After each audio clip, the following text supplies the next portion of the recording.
there's really no cookie cutter for what makes a good reporter. Some of the reporters who I would consider the best I've worked with had the most abrasive personalities you'd ever see. Others were as calm and serene as I am. It's just it takes a lot of curiosity, an insatiable curiosity, an ability to connect a dot that starts here and ends over here by simply asking the question, how did we get from here to there? And it takes a lot of hard work. The reporting end is just is just one part of the job. There are people who are excellent reporters who can't write very well. There are excellent writers who are very, very average reporters. There are very few who are excellent at both. Well, I put a little plug in here for the Reynolds Center. I think the programs that the Reynolds Center does are one of the best kind of continuing education opportunities that exist in the business right now. It keeps people fresh. It keeps you thinking of what are the questions I really need to be asking, and how much more digging do I need to do.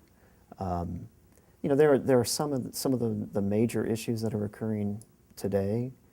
We don't know the answers to those. So it's just a matter of you approach it like you would any story where you don't know the answer.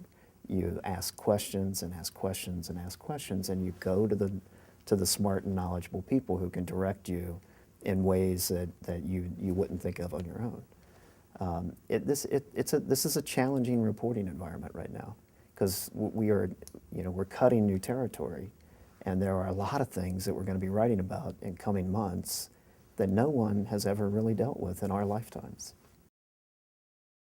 For me, it was a very personal decision. Like any time, I think somebody who's committed pretty much their whole life to journalism says, I'm going to try to do something else. I mean, it ultimately comes down to what felt right for me at the time. It wasn't a statement about what was going on with either the paper or the industry.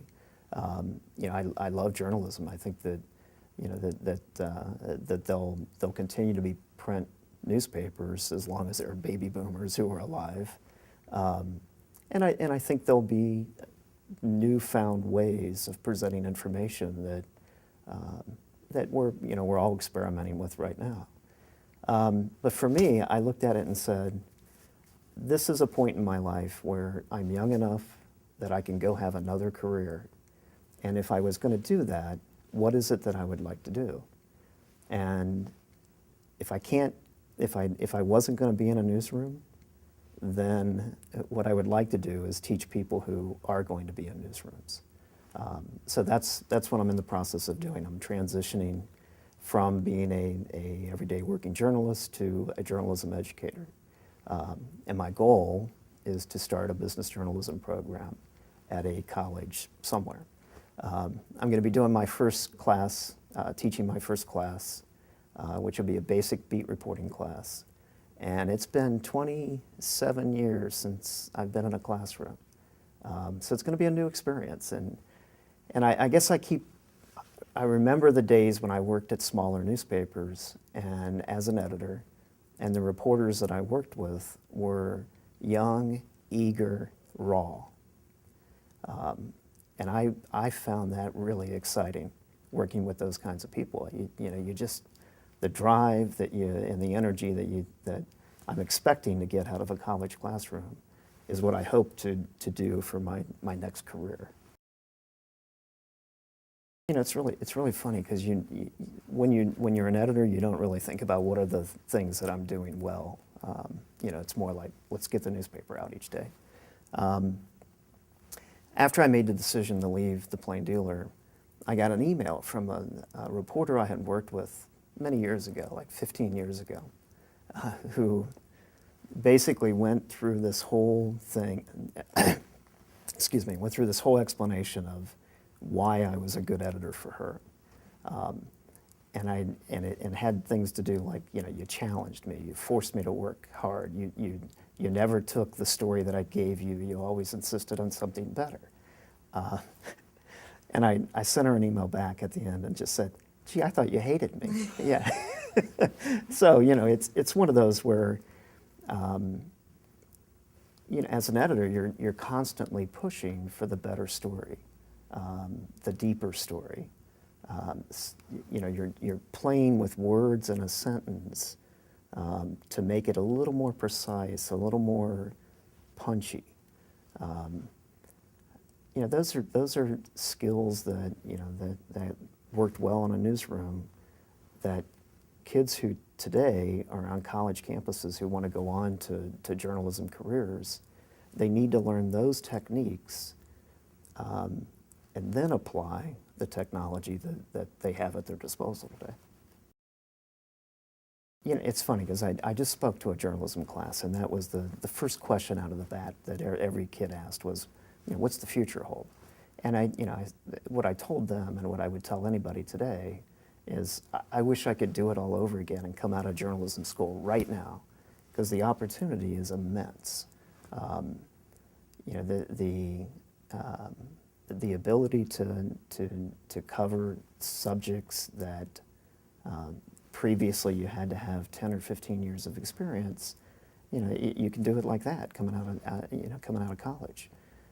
And the ability to tell stories in ways that haven't been done previously. You know, I think multimedia is an area of business reporting that's really underutilized. You know, it's numbers and it's data, and if there's anything that lends itself to multimedia techniques, it's business reporting. And we're in a period right now, as a business journalist, where, I mean, this is a career story that's going on. You know, this will be the kind of the defining story of the economy for years to come. And to cover that right now would be exhilarating. Every newsroom still has veterans who you can turn to for advice and mentoring. And you know, I know that there's a college professor that I had 25 years ago who I still communicate with. I mean, I still regard his advice very highly. I hired a reporter from North Carolina that Chris Roush has mentored for many years. You know, I mean, there are people that are willing to help mold journalism careers. There's a lot of us who are very dedicated to you know, the pursuit of news and you know, and it sounds very romantic, but it's very true. I mean, you got a lot of people who just, they want to get good stories, they want to get the news out, they want to dig deeper, and they want to know what's really behind the story. And so there's lots of sources available to help you figure out how to do that.